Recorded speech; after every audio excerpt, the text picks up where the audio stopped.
Jeffrey, the floor is yours. Let's try this again.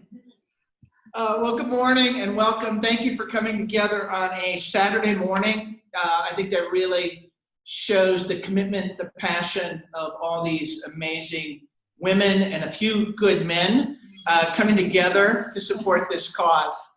I want to thank Tina for inviting me up. There is a wave of change going on. And what I want to bring you is actually a message of hope. I've been doing this work now for about 7 years. I spent 30 years in corporate America, primarily with Procter & Gamble and Coca-Cola. And my background is a sales guy. I'm a sales manager. Everything I do every day is about connecting diversity and inclusion and women and underrepresented people to the business. Because, and I agree with Tina that corporations have an enormous responsibility and the ability to drive change globally. Sadly, in the US today, I think a lot of our corporations are actually operating better than our government is. They realize the value of diversity. They realize the importance of inclusion. And so this message is really one of hope. And I say that because for the last 5 years, I've been on the road about 30 weeks a year talking to men, ready now men who want to get better at advocating for women. And I know this is a global audience, and you've certainly heard about the Me Too movement, which has tended to quiet men in this space. What I will tell you, in any organization I have found, there are up to 30% of men that are ready and willing to help women, but we need to be invited in. Believe it or not, it's kind of a scary place for us right now. And once you invite us in, we are more than happy to advocate and help you. So with that, I want to jump into this notion of how do you go back to your organizations, regardless if you're an entrepreneur or work in a big company, but what is the message you need to tell to engage senior leaders? And I call it the leadership imperative. And this is what it looks like. We have to move the organization to a deeply internalized approach regarding gender differences. Everyone knows this is a good idea, conceptually, but we haven't internalized it. We don't know what it looks like when we're doing it on a daily basis. Executed with a sense of urgency, this is critically important because in the US, and you can look at your own countries, women are still largely stagnated in the middle to rising senior leader level. Our numbers in the C-suite in the US are unchanged for 10 years. And so there's this belief women are making progress when in fact they're not sitting at the right level.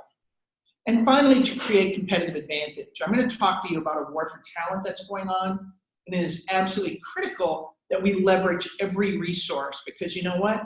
Your competitors are, and you've got to think differently.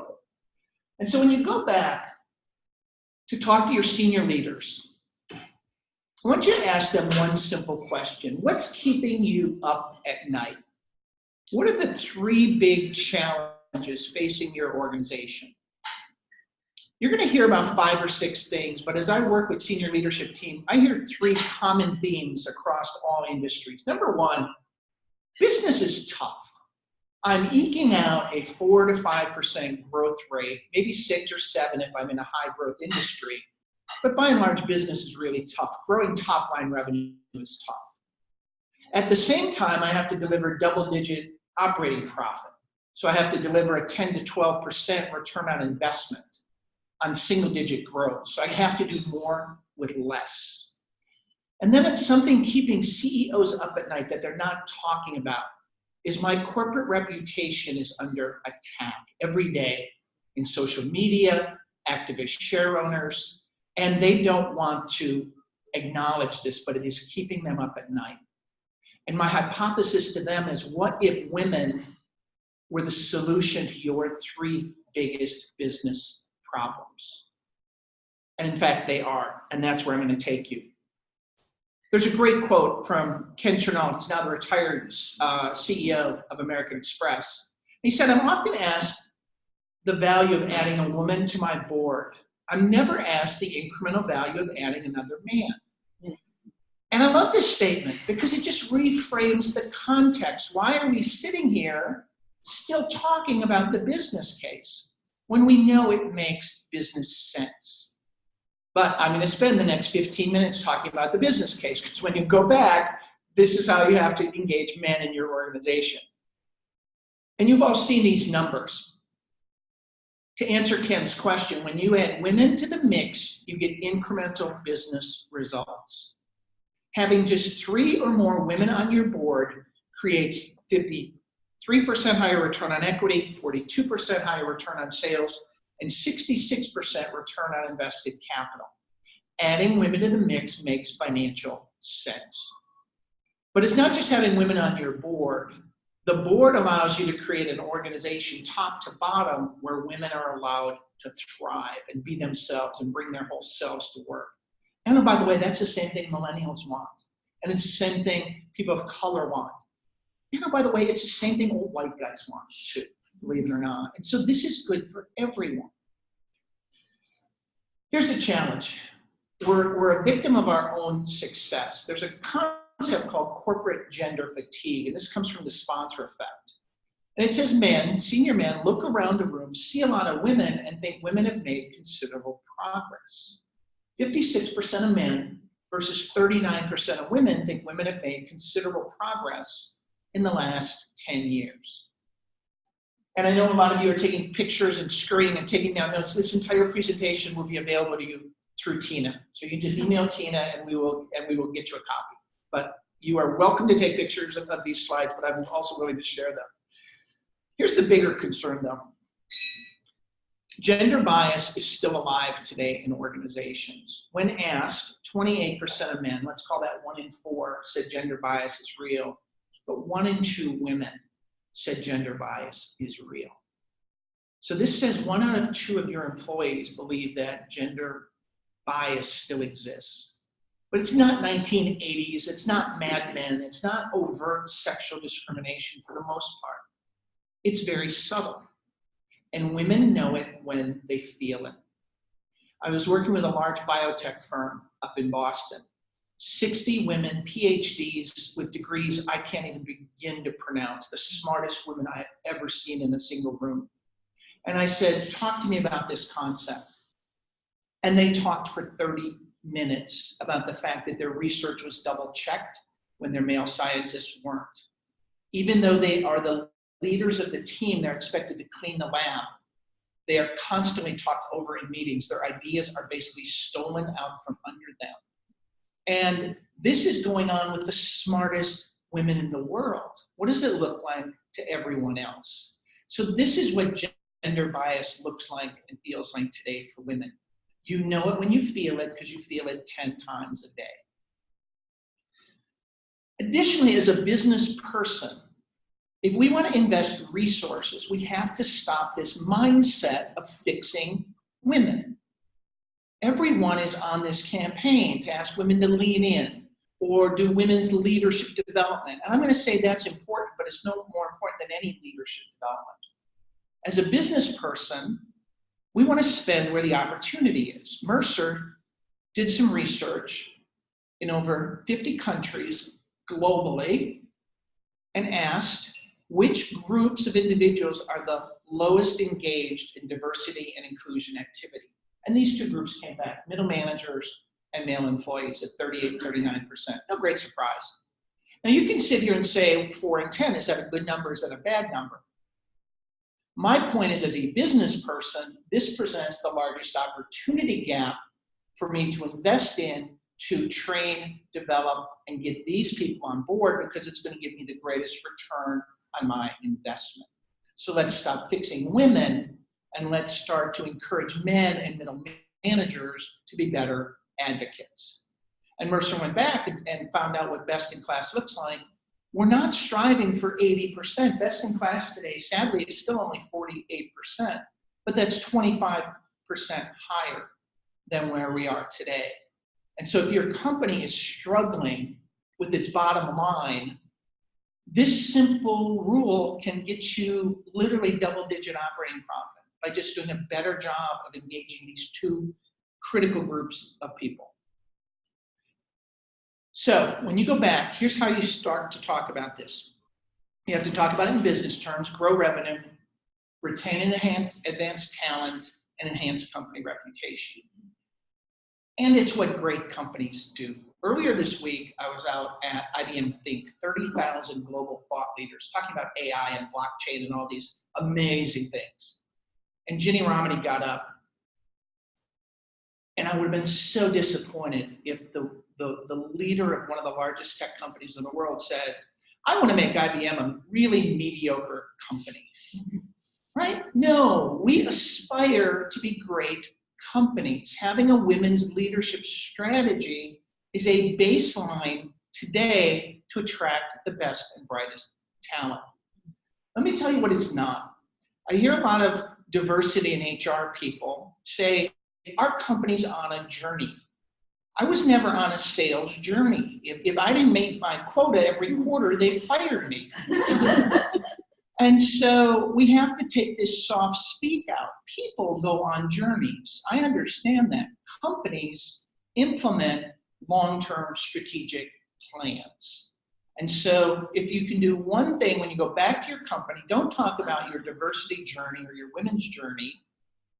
Say, we are in year 2 of a 5-year integrated plan to advance women. We have to take this soft speak out of our vocabularies. It's not a nice thing to do. It's not a women's thing, and it's not a men lose, women win.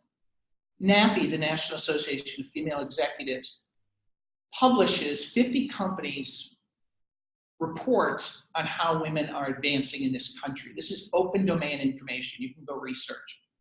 And in best-in-class companies, 2 out of 3 promotions are still going to men.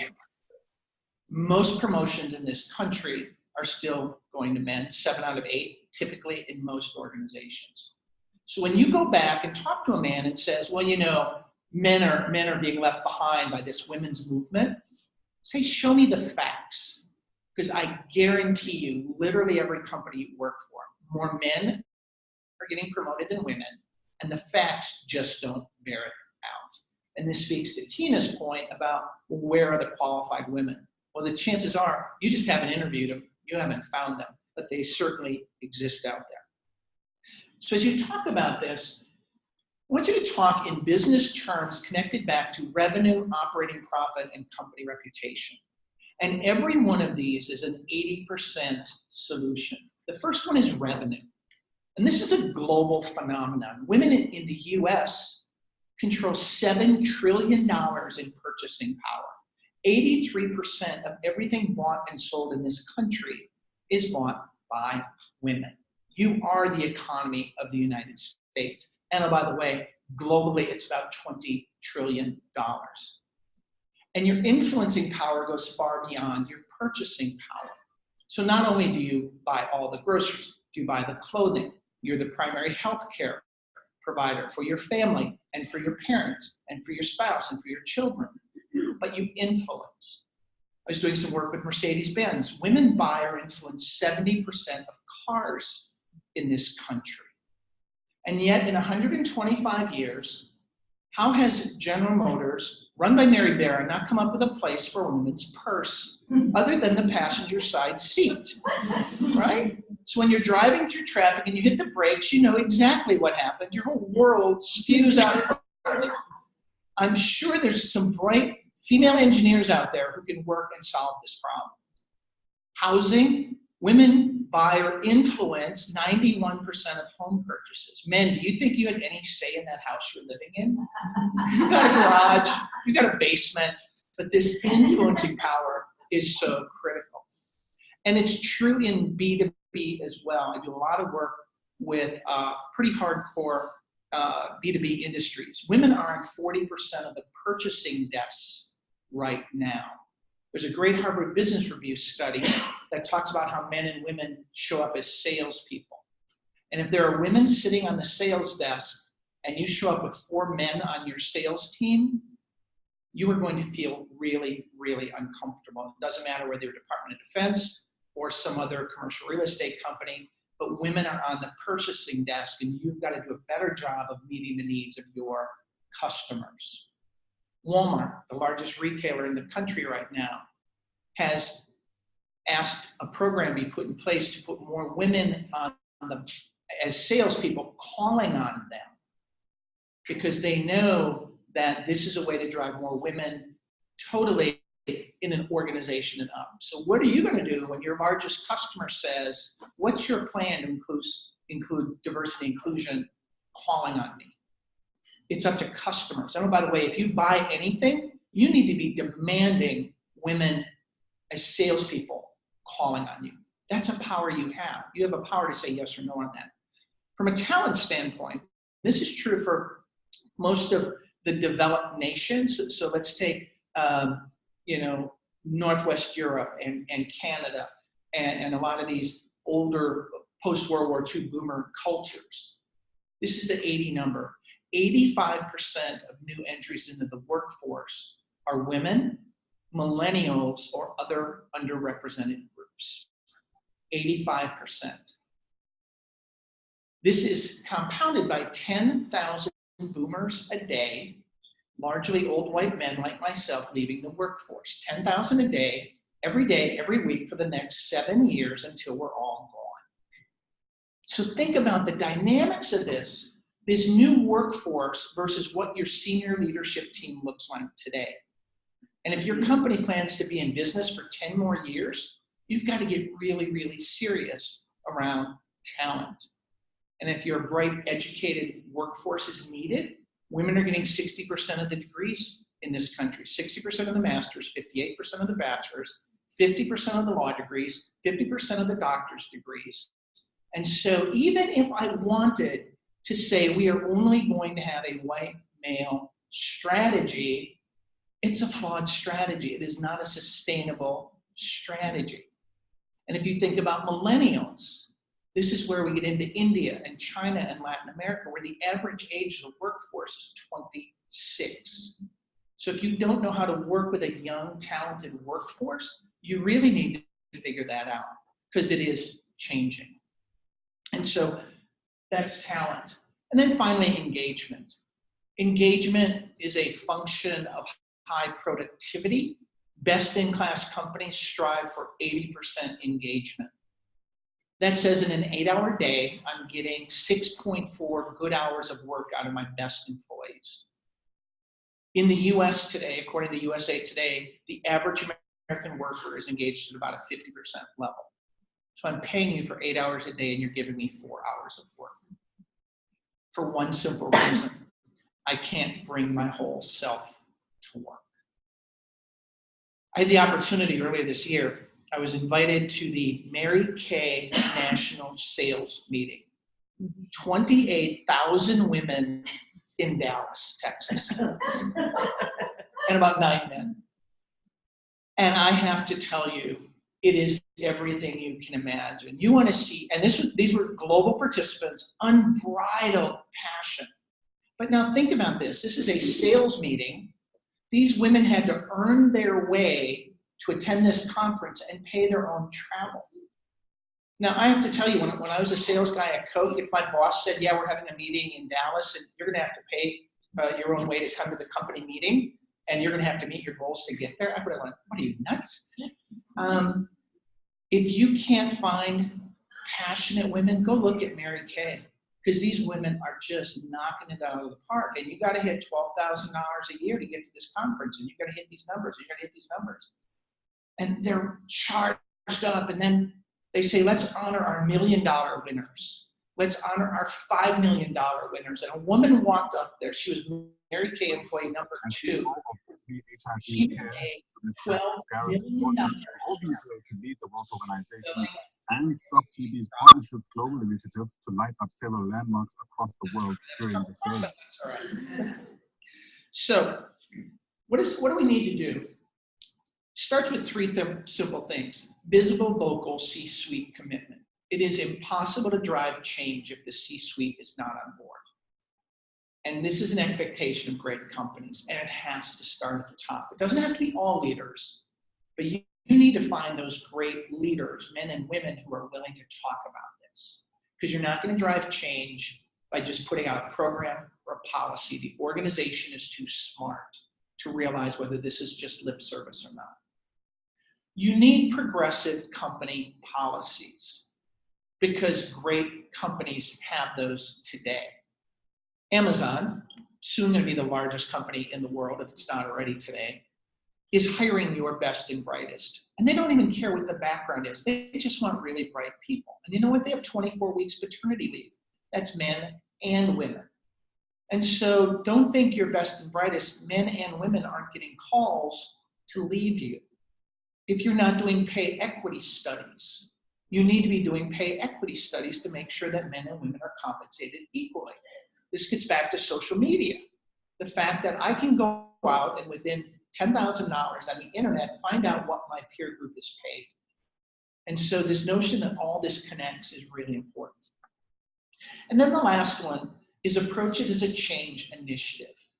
If we can do away with the words diversity, inclusion, and I'm even going to go as far as to say women in leadership, and change the dynamic to be leadership 2020 or vision 2021. And by the way, here's what it looks like. And by the way, it looks like diversity and inclusion in women. But the companies that are successful are embedding this in their business change story. And that's how you create movement, because it's not a standalone thing with a bunch of volunteers then. It's part of our DNA and it's part of how companies work. And you can go research this. This is a great website, UN He for She. They've got all these initiatives printed out. So we're going to close the last couple of minutes talking about how do you find these men? Who are these men that want to help you? How do we engage men in this conversation? They're the men you know. They're the great men you know. You know men where you work who just have a high sense of fairness. They wear integrity on their sleeve. They're your mentors. They're your sponsors. They are ready to help you. They're men who have a very non-biased view of talent. They don't care what talent looks like. They just see you and want you on their team. They understand the business case, but here's where I found that the most powerful connection is, and it's through that personal connection. And that might be, maybe you were raised by a single mom, maybe you've got a working spouse, working sister, but I found the most personal, powerful connection to be being the father of a daughter. And what's interesting for that, as I tell women, is believe it or not, men never make the connection that if we're not advocating for women today, we are betraying our daughter's future. And it's because we lead very siloed lives. And I'm not justifying that, I'm just saying it's the way it is. And I'll use myself as an example. I have a daughter. I made sure I supported her, whether that was music or sports. I made sure my daughter went to a great college. And when my daughter graduates and makes 83 cents to my son, when my daughter goes to work for Ron down the hall, who I know is a complete sexist, I choose to do nothing. I choose not to advocate for one of the most important people in my life because I've never made the connection. The way we are going to drive long-term systemic change for women is to get a bunch of angry fathers to realize their responsibility. And this is a responsibility that we have. And then we can start to drive change, because as long as men are 85% of senior leadership, we are 85% of the problem. But we're 85% of the solution. And so how do you go back and drive change? 4 things you need to do. The first one is invite men in to listen and seek to understand. This isn't hard. So many leaders want to lead, and what I have found is they have no context. Take a woman to coffee and ask one simple question. Tina, tell me about your experience working here.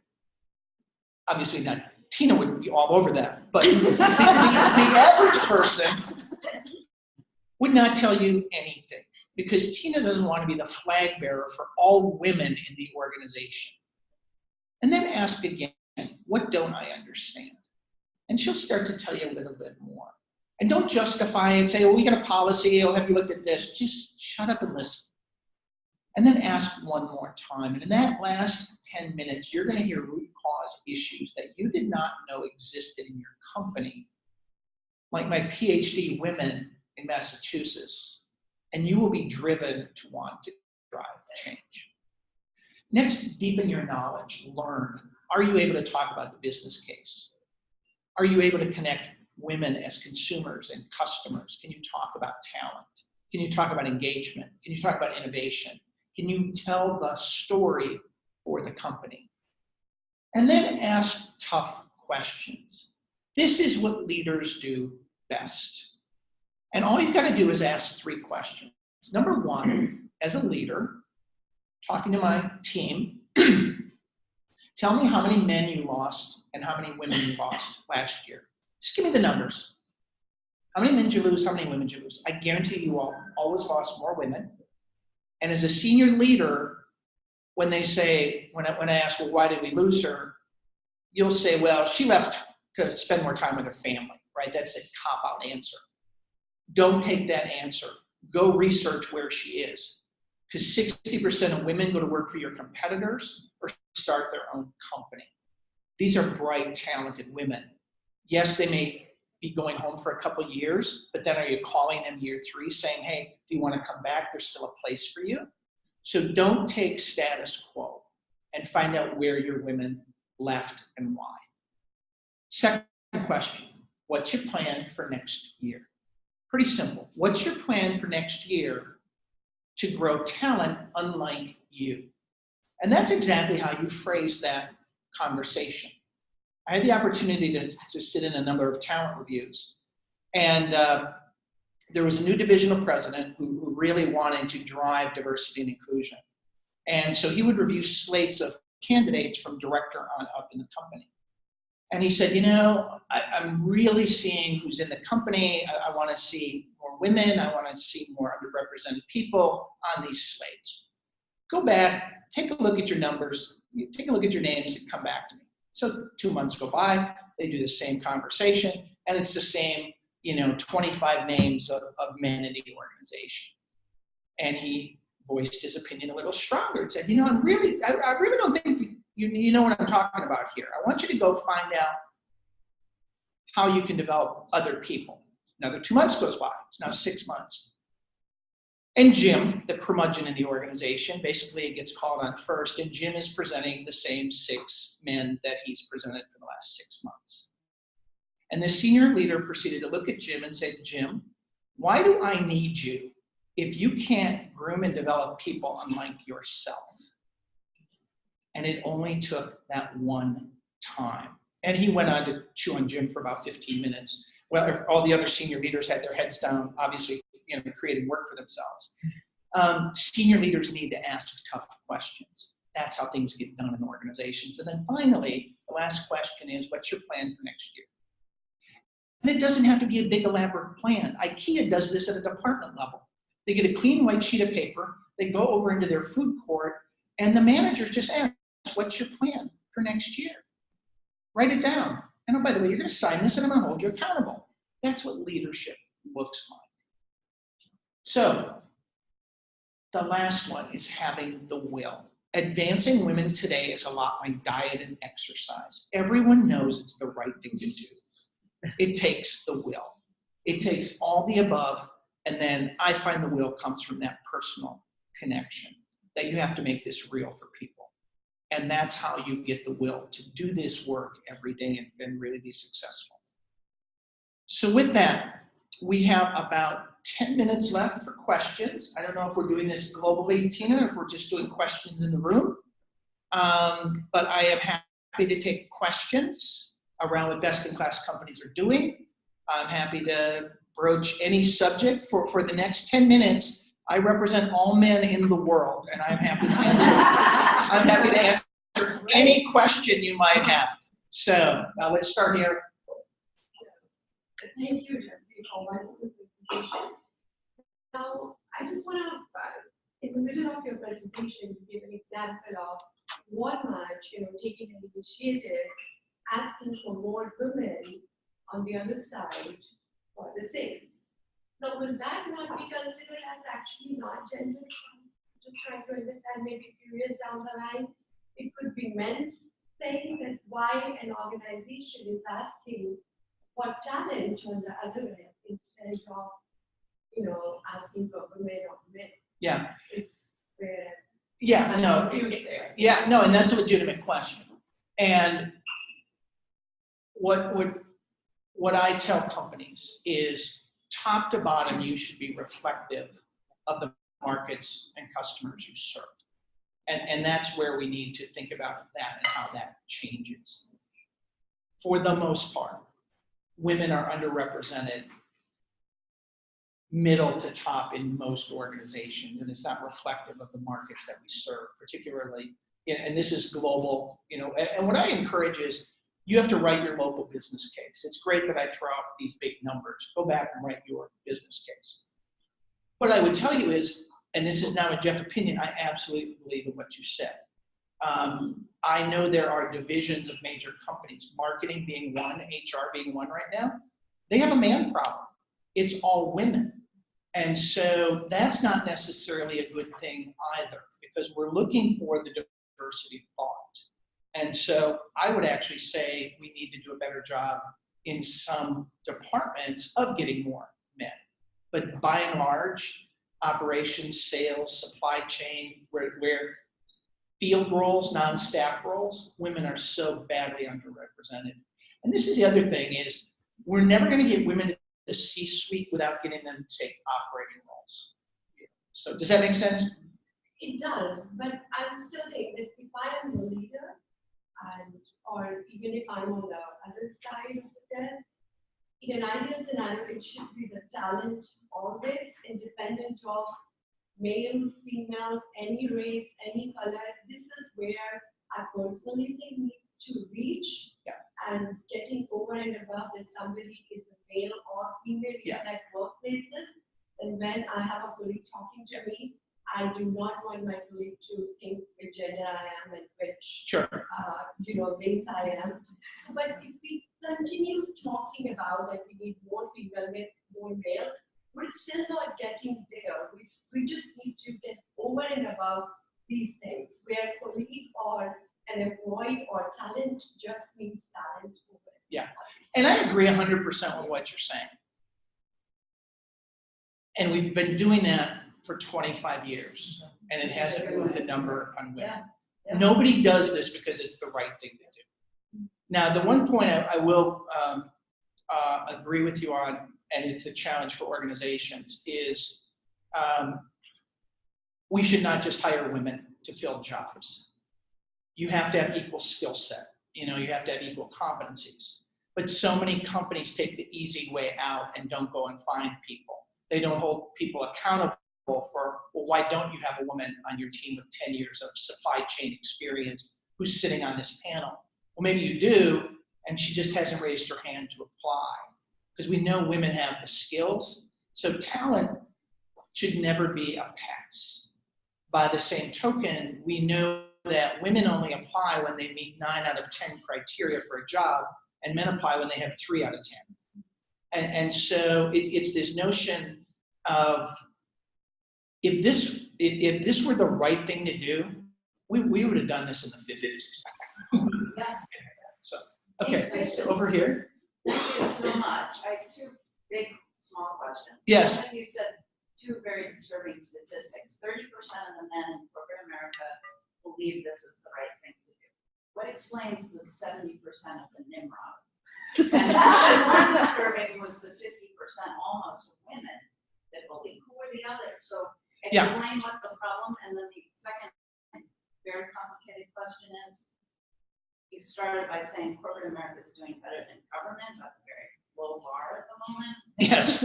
Iceland taking pay equity as a Oh, I meant in the U.S. That was not a global statement. So the question is there a best in practice, either nonprofit organization or a company? Oh, sure. It's actually driving this in the right direction. Okay. So to answer your first question about 30% men, 30% of men really want to help. There's another 50% who could be swayed. This is literally a brand adoption model. So we're now talking about 80% of the company that could do it if they saw value. I'm saying let's work on that 30% who really gets it, and then we'll get another 50. And here's the other thing I'm saying is, don't worry about the bottom 20%. You cannot win an argument with an idiot. And our job is to create companies that will force these people to leave. And we can either have programs or policies to do this. What I find is companies are unwilling to admit that. And they put their training efforts against the 20% that you're never going to change. My point of view is, let's really honor the 30, and then we'll hopefully get more. On the 50-50 thing, we know there's a lot of women who don't support other women. We know that there are a lot of women who hold other women to higher standards, whether that's right or wrong. And there's, again, a lot of research on that. The research I've seen says the magic number is 3. When there's one woman in a room, it's okay. It's kind of a scarcity mentality. When there's 2 women in a room, it almost becomes a competition. But when you get to 3, magical things happen. So it's this notion of, you know what, we've got to get more so that there's a collective. Because you can't be the only woman on a board or the only woman in a room and be advocating for women. It just doesn't work. Best in class companies are doing this well. There are, I would say in the US, there's 100 companies doing this really well. Go out to Diversity Inc. There's companies like AT&T, there's companies like Sodexo, there's companies like IBM. There's a list of companies that really have their acts together. I think there's 400 companies out there that could be the next Sears or Circuit City. They haven't figured out they even have a problem yet, but they're clearly either going to go up and figure it out, or they're going to be out of business at some point in time because they're not replicating talent.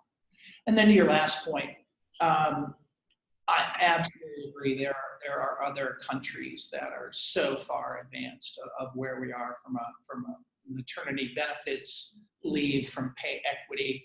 You know, one of the fascinating ones, France implemented mandatory women on boards on publicly traded companies, which we would never do in the U.S. It's just not the way the U.S. is. But the big question was, oh my God, where are we going to find these women? There's not enough capable women. We're just going to put women on boards. Oh, you know what? 10 years later, they're at 50% women on boards, and they found amazing women to sit on these boards. And so it's really, there are things I think that can happen. If the SEC would do a better job of saying, we need more women on boards, that could be a huge first step. Why the previous administration didn't pursue that, I don't know. But there are a number of governance things taking place. But the other thing is, you have big investment firms like the California Teachers Union, the New York State Teachers Union, billions, trillions of dollars in assets. They are telling investment houses, I will only invest with you in companies that have 3 or more women on your board. So